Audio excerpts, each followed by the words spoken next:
Imagine maintenant que tu transportes encore dans le coffre de ta bagnole un cerf ou une biche, quoi, tu vois, que tu aurais été chercher. Quoi,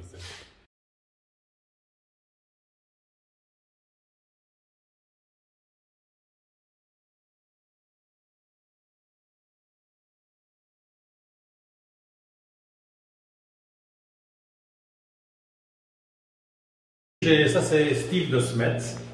Steve de Smet. Steve de Smet, c'est un artiste flamand qui habite du côté près de la Thème-Saint-Martin et qui, lui, si tu veux, il est peintre, mais en même temps, il est sculpteur. Et il a déjà exposé à la galerie. Moi, j'ai vu son travail, c'est comme ça que je le connais.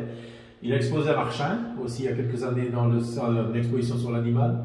Et puis il a exposé aussi à Jalais, à la Biennale de Jalais en 2016, je crois. Oui, il a repris un petit peu les archétypes, si tu veux, du cerf, tels qu'ils sont repris dans à différentes époques, dans les gravures, tout ça. C'est ça. Ça, c'est Myriam Monard. C'est de la cire de bougie. C'est de la cire, c'est de la cire de cierge d'église. Et donc ça, c'est une production pour cette expo? Non, elle en faisait déjà, mais elle l'a refait, elle l'a amélioré, je dirais, elle en a refait. Et puis alors, elle a fait faire chez Jean-Philippe Trom une en bronze, quoi, tu vois. Ouais, ça m'énerve. Alors ici, ça c'est Charles Frégé, le photographe français, là, qui a fait, c'est lui qui m'a proposé, si tu veux, dans toutes les photos qu'il fait, des comment donc. Non, ce sont des costumes. Ce sont des vrais costumes je dirais, traditionnels dans les campagnes japonaises pour fêter le renouveau, tu vois, et pour le printemps. Donc, alors, ce sont des costumes, ce sont des costumes qui rappellent le cerf, quoi. C'est ça. Ouais. C'est beau, hein? C'est très beau. Ouais. Ah, il y en a 3, je vois. Il y en a 4. Oui, celui qui m'a proposé C'est une découverte, je ne connaissais pas. Ben, écoute, Et c'est lui qui est allé là-bas prendre des photos? Ah oui, pour l'instant il est en Inde, il n'arrête pas de faire des photos, il a que des projets comme ça un peu partout dans le monde. Hein. Rappelle-moi son nom? Charles Frégé. Mais je t'assure, il a un site, il a un boulot, il est très connu, quoi, vraiment. C'est l'artiste que tu mets en valeur ici, dans le... Non, pas nous, ils sont tous, je dirais, tous mis un peu en valeur ici. Ici, tu as un coin BD aussi. Voilà, il y a un coin BD, parce que voilà, Didier Comès, si tu veux. Tu vois, je trouvais que c'était un peu important aussi de parler un peu de la présence du cerf dans les BD, mais par surtout les Ardennais, quoi, qui ont mis ça, Didier Comès, tu vois, Jean-Claude Servet, ou bien René Haussmann, quoi, tu vois. Et là, ce sont tous des... Là, ici, les Didier Comès, ben, c'est le seul musée Picon-Rue qui en est le dépositaire, et la Fondation Bois-Baudrin. Et alors ça, c'est Jean-Claude Servet, là, notre...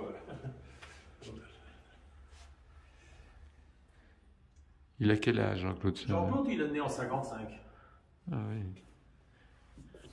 Il est allé à Saint-Luc, en BD. On a vu, ça marche bien. Il produit un tour de bras chez... C'est bon, mais tu as quand même investigué le chant du cerf un peu partout. Ça, c'est l'original de Jean Gaspard. C'est le cerf, si tu veux, qui se trouve à Arlon, musée Gaspard d'Arlon.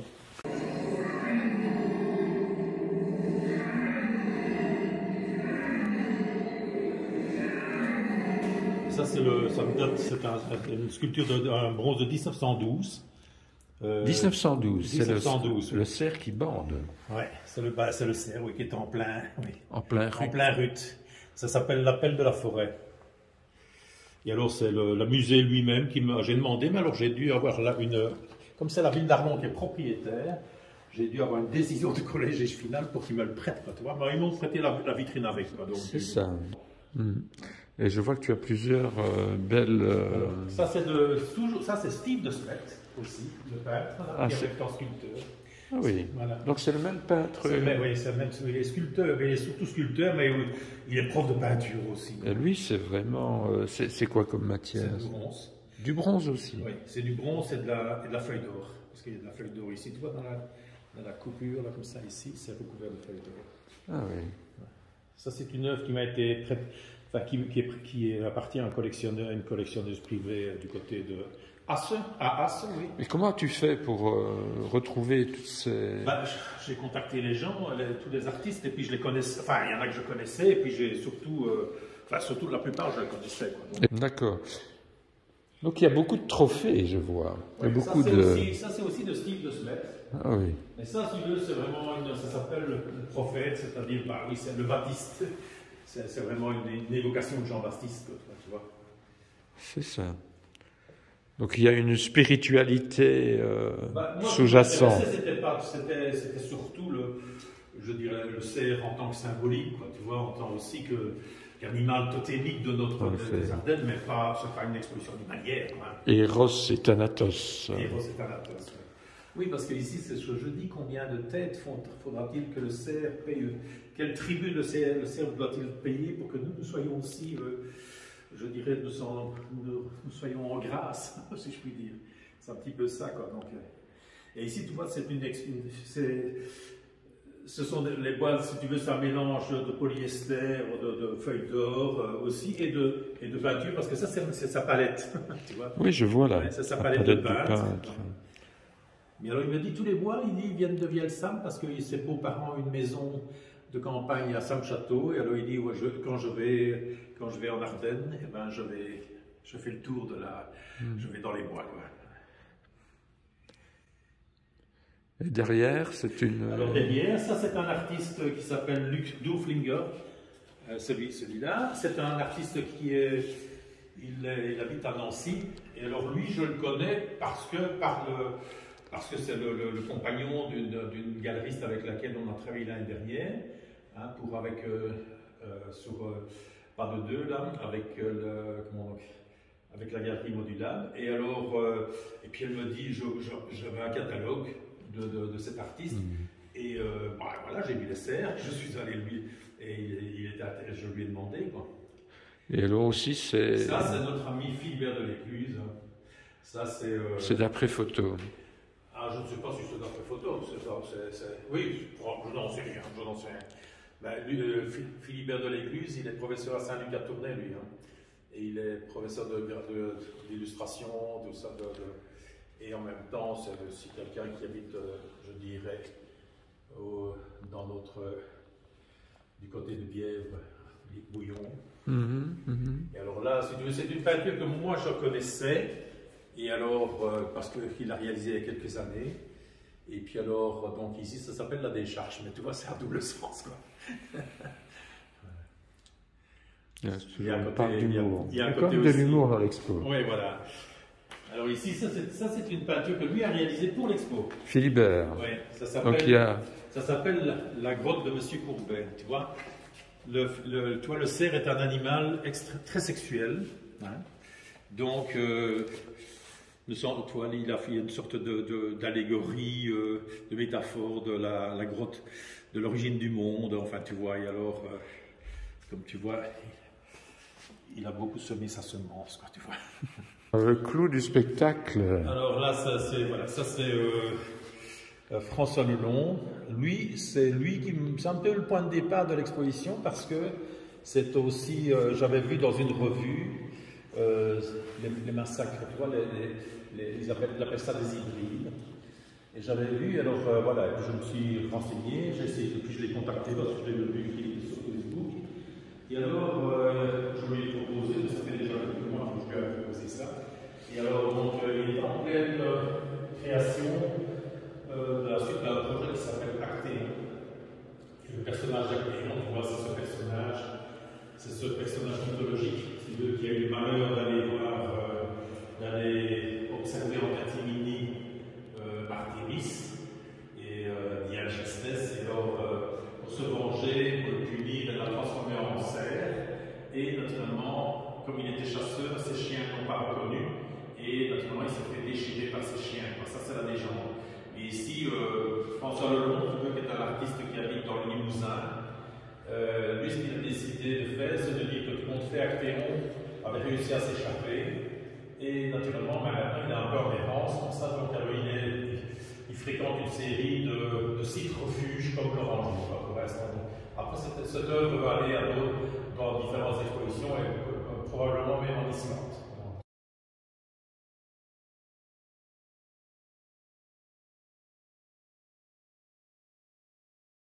Alors, dis-moi un peu la genèse de cette expo. C'est une... La genèse de cette expo, c'est vraiment un petit peu... J'avais vraiment envie, moi, de parler du cerf, parce que c'est un animal que je trouve que j'aime vraiment beaucoup.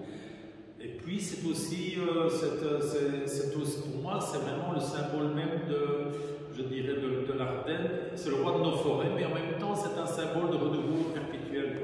C'est ça que je trouve intéressant, c'est que le cerf, si tu veux, c'est un animal qui, je dirais, déjà, comment est-ce que je dirais bien, c'est le symbole du renouveau, c'est-à-dire que c'est vraiment le symbole même de la vie même, parce qu'il perd ses bois, il repousse, l'année suivante il repère, et c'est tout le long de sa vie, quoi. Et c'est ça qui est intéressant, c'est vraiment, ce que j'ai trouvé aussi formidable, c'est de penser que les bois, quand ils repoussent d'1 centimètre par jour, tu vois, donc ça veut dire, il ne faut pas demander quelle énergie, je dirais, cet animal produit pour pouvoir, je dirais, recommencer chaque année le même processus. Et puis alors il y a ce processus aussi du brame qui fait que, je dirais, tous les Ardennais tous les habitants de la province du Luxembourg à un moment donné ont essayé en tout cas d'assister à ça, au moins d'écouter le brame en forêt, parce que c'est vrai que c'est tellement puissant comme processus, quoi. Et voilà, moi c'est ça que j'aime bien. Il y a la sexualité du cerf, il y a sa beauté, c'est le roi de nos animaux. Et puis voilà, justement, moi j'aime bien les expositions aussi, parce que c'était sur un thème animalier, parce que ça permet, je dis, aussi de revisiter l'histoire. Oui. Mais pourquoi n'avoir pas fait travailler des jeunes artistes sur cette thématique? C'est plutôt un choix de collectionneur ici que tu fais. Oui, c'est ça. Mais ce qu'il y a, si tu veux, peut-être aussi une question de temps, parce que ça c'est le genre de projet. Ici, je me suis vraiment décidé, c'est vraiment à la rentrée en septembre, vraiment pour faire travailler des jeunes là-dessus, il faut vraiment faut s'y prendre longtemps à l'avance. Et puis voilà, il faut voir aussi qui pourrait être intéressé par ce genre de travail. C'est un bel exercice. C'est pas évident, parce que regarde, voilà, un Flamand qui habite du côté de Bior, lui, écoute, il fait surtout, lui, des loups, des cerfs, des biches, c'est assez marrant quand même. Voilà, il y a toujours des éléments animaliers. Il n'y a pas, je dirais, entre guillemets, des artistes vraiment qui, dans leur boulot, s'intéressent vraiment, dans les jeunes artistes, s'intéressent vraiment aux animaux. J'en connais pas tellement. Je trouve qu'ils sont un peu déconnectés, soit de la nature, ou bien ils sont plutôt dans des démarches très intellectuelles, quoi, tu vois.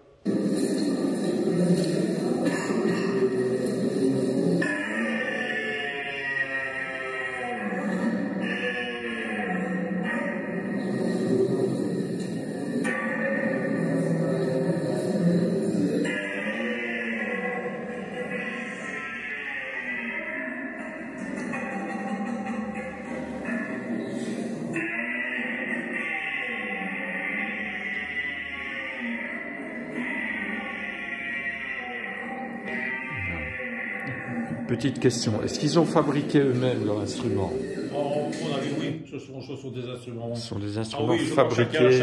Chacun fabrique ses instruments, oui.